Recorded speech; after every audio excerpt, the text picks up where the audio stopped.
Hey YouTube, it's ICU and welcome to the 7th episode of Best Tech Info and Rumors. If you're unfamiliar with this series, it's just me talking about what is important that has happened in the tech world. And as always, you can get more information on everything that I talk about in this video on my website, and I will have a link to every single thing down below in the more info. So first of all, it looks like Geohot might be back to the jailbreaking scene. Yesterday, which was Sunday, May 1st, Posix Ninja actually tweeted and he said, "I challenged Geohot to dump the iPad 2 jailbreak boot ROM before me. Maybe having a worthy opponent will motivate me to work harder."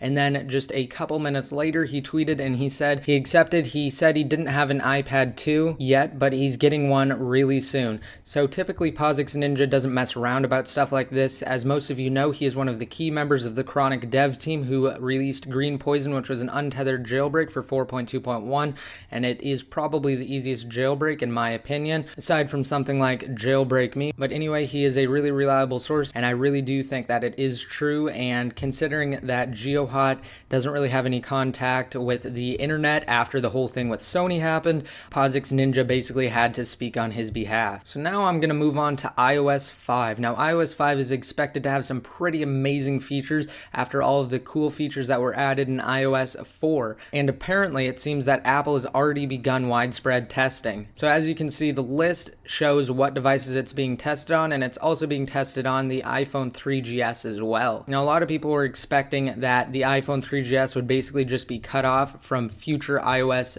updates, such as iOS 5 and beyond. However, it looks like Apple's at least testing it at the moment, maybe to see if it's worthy of iOS 5 and if it can actually handle it and all of the new features that it'll bring. However, again, it looks like they have begun testing it on a widespread scale, which basically just means they're testing it to see what works on it and what doesn't and what devices it works for, and basically just to work out all of the final bugs for it for a early summer release. Now, the next thing's pretty interesting. Now, it's called Lima. Now, basically what it is it's a Safari-based Cydia store, and you can actually install different applications just by going to this specific website from inside of your web browser without having to install any extra applications and without having to actually deal with an application.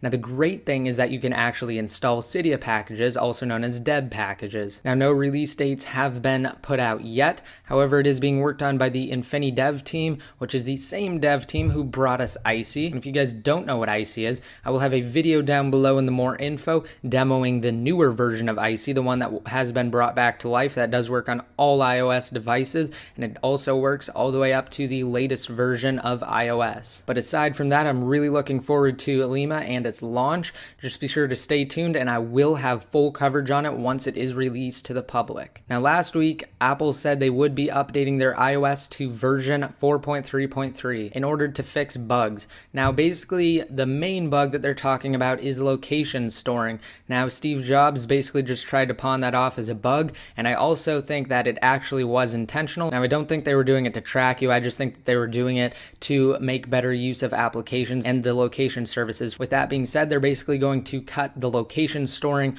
back to only 1 week, and you can actually have the option to turn off location storing altogether as well. And also, too, the location database will be deleted entirely when location services is now turned off, so it will not store your location even when location services is turned off, unlike before where it stores your location constantly. Other than that, battery life improvements are said to be in iOS 4.3.3, as well as iPod bug fixes. So that basically concludes today's episode of Best Tech Info and Rumors. For the question of the day, just let me know down below whether or not you are looking forward to Lima, and also if you guys will update to iOS 4.3.3 if the features that I mentioned are the only features that it has. And for a third part, what features do you think will be in iOS 5 and what features do you hope will be in iOS 5? Now, you guys can always just answer any of these questions for fun if you want. Again, if you guys want to be updated when I release a new episode of Best Tech Info and Rumors, just be sure to hit that subscribe button. If you liked this video, rate it up. And until next time, this is ICU signing out.